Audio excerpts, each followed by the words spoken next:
Sir first of all I thank you so much और you motivate us so much sir. मैं जब भी मतलब अगर लाइफ में कुछ भी प्रॉब्लम आ रही होती है तो यूट्यूब पे सबसे पहले यही देखती हूँ कि सर की कुछ ना कुछ वीडियो उस टॉपिक पे पक्का मिलेगी जिससे कुछ ना कुछ सॉल्यूशन जरूर होगा। आज जो आपने जो कुछ भी बोला I am so motivated of it and this society people give me question to ask. ये इन्हीं लोगों में से किसी एक का क्वेश्चन है। So I'd like to ask sir, I try every day to study with the same enthusiasm and every second day I feel exhausted and not able to complete the study target. What should I do? So first of all, thank you for saying me thank you. And as far as the question is concerned, I don't know whose question is this, but whosoever has sent the question. जब आप ये कहते हैं कि मैं रोज़ उतना पढ़ नहीं पाता हूँ, इसके बुनियादी तौर पर 2-3 रीजंस हो सकते हैं। पहली बात तो कोई भी नहीं पढ़ पाता है, मैं भी नहीं पढ़ पाता हूँ उतना। हम लोग प्रिटेंड करते हैं कि हम बहुत पढ़ते हैं।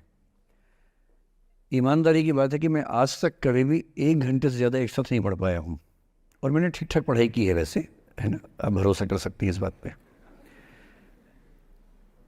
एक तो अपने आसपास ऐसे लोगों से बचिए जो बार बार दबाव बनाए कि मैं तो बहुत पढ़ता हूँ, तो कितना पढ़ती है।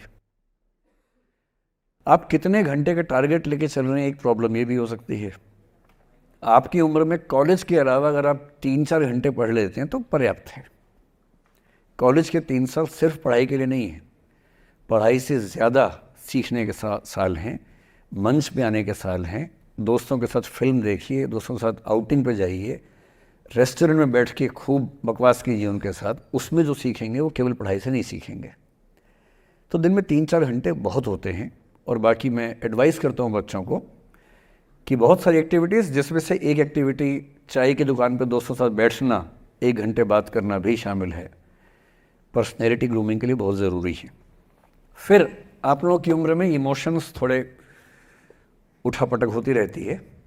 अगर आप महीने के 30 दिन में से 6-7 दिन बीच में नहीं पढ़ पाते डिस्टर्बेंस से, तो इसका मतलब है कि आप दिमागी तौर पर एकदम ठीक हैं। चिंता उनकी है कि जो रोज़ पढ़ रहे हैं। इसका मतलब वो अपनी उम्र में जी नहीं रहे, वो किसी और उम्र में जी रहे हैं।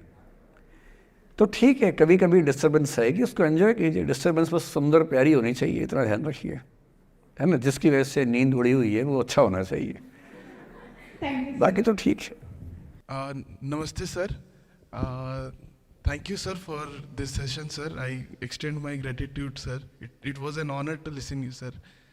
सर मेरा आपसे सवाल होगा कि कई एक आध एग्जाम्पल होंगे सर जहां आपने लेट गो किया होगा। आप अपने जीवन में भी किसी चीज़ में लेट गो किए होंगे, तो कोई एक आध ऐसा एग्जाम्पल आप शेयर करना चाहे जिससे हमें भी प्रेरणा मिले।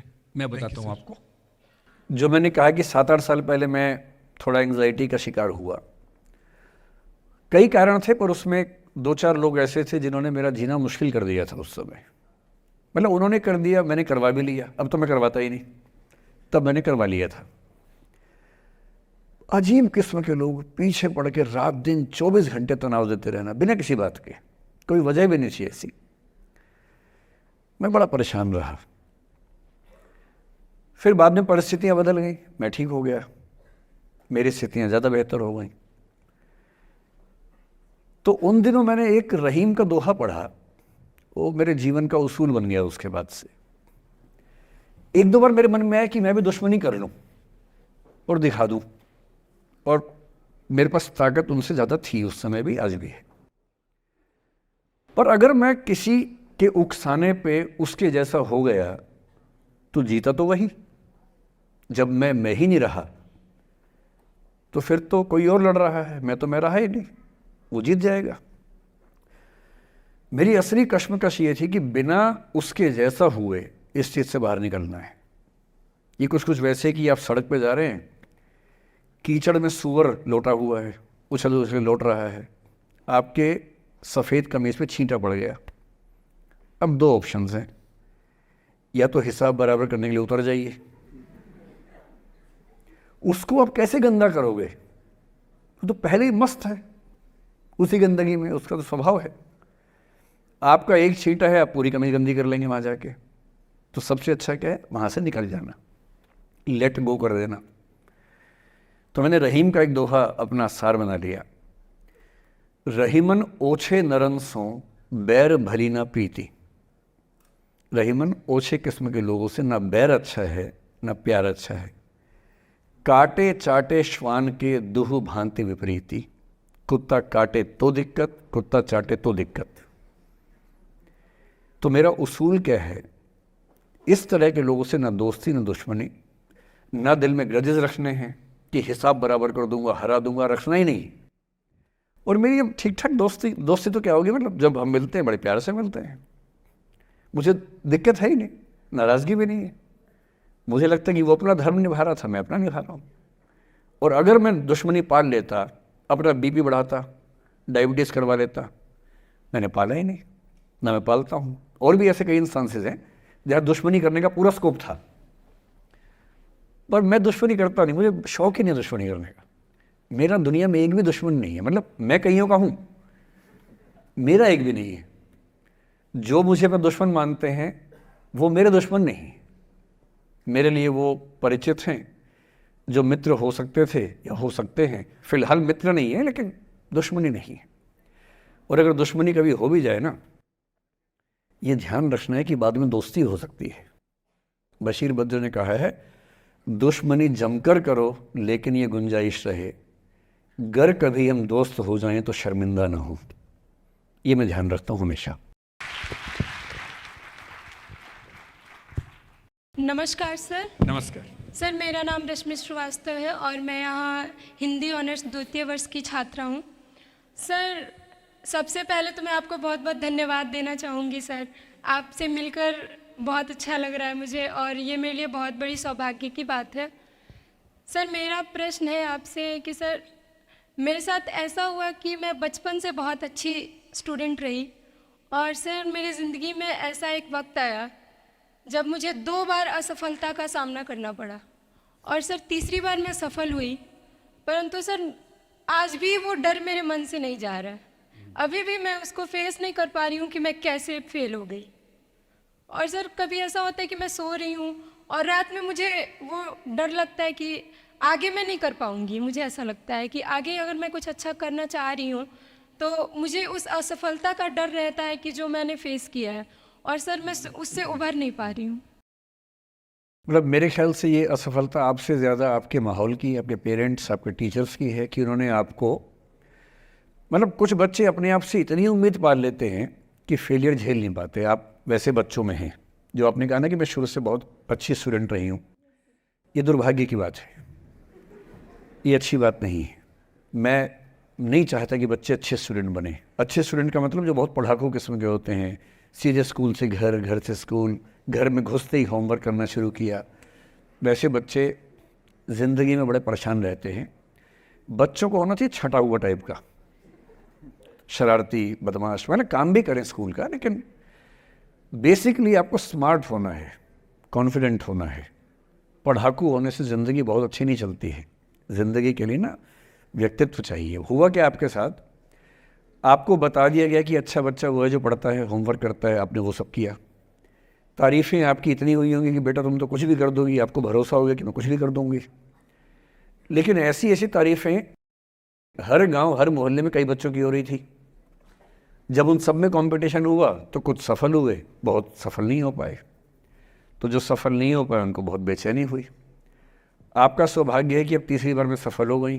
कई ऐसे लोग हैं जो कभी सफल नहीं हुए ज़िंदगी में, उनको भी तो जीना है।